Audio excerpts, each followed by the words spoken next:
Let me tell you the story about why I really started this account. As a person, I've always been interested in psychology. I've always been the one that my friends go to when they have a problem. I've always been the one who is super attuned to people's feelings and what they're going through. I can sense things a bit too much.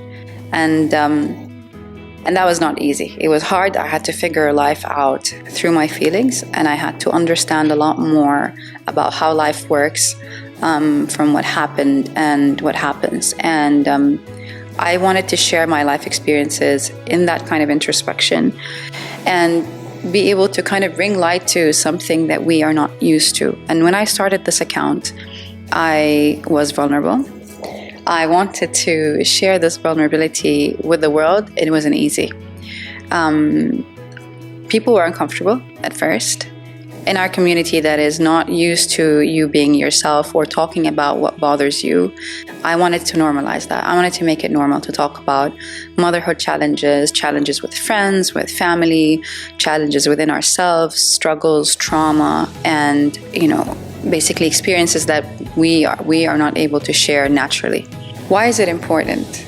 It's important for us to be able to feel like we're connecting to our humanity when we are being vulnerable. And the only way we can connect to our humanity is by being vulnerable. The issue is there's so many taboos around being vulnerable in our communities and communities in many places. You are always projecting an image rather than being your true self. And that is the core of the problem. People live in a lot of anxiety, depression, and PTSD because they are not able to connect with their true selves, and that makes life a lot harder. I'm sharing this because it's something that I've always been somehow aware of, but the journey into motherhood has made this a lot more transformational. I have seen myself come to hard stops with my children. I have seen myself have to change and look at wounds that I have not realized were there because I had children and I didn't want to inflict harm on them, and I didn't want to bring community trauma into my children's lives. So it was important for me to be a true parent and to be a parent that operates from a place of gentleness. And you cannot be gentle if you are not gentle with yourself. You cannot be a gentle parent if you don't heal your own wounds and traumas. It is very hard for you to operate at that space if you weren't okay as a person. And that was what hit me. It just made me realize that I'm not showing up to the person that I wanted to be. I wanted to be a gentle mother who does not get angry, who is able to walk the talk.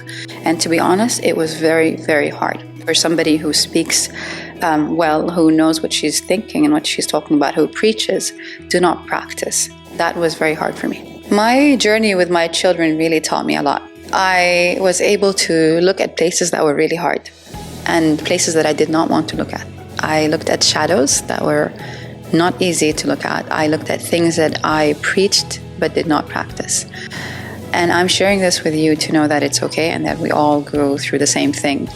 But it's never too late to be able to kind of retract from that. It's never too late to look into yourself and say, with gentleness, with compassion, that it's okay. It's okay that you are who you are. It is okay that you are struggling. It is okay that you are not showing up as your best self, as a parent, as a human, as a friend, as a colleague, as a son or daughter.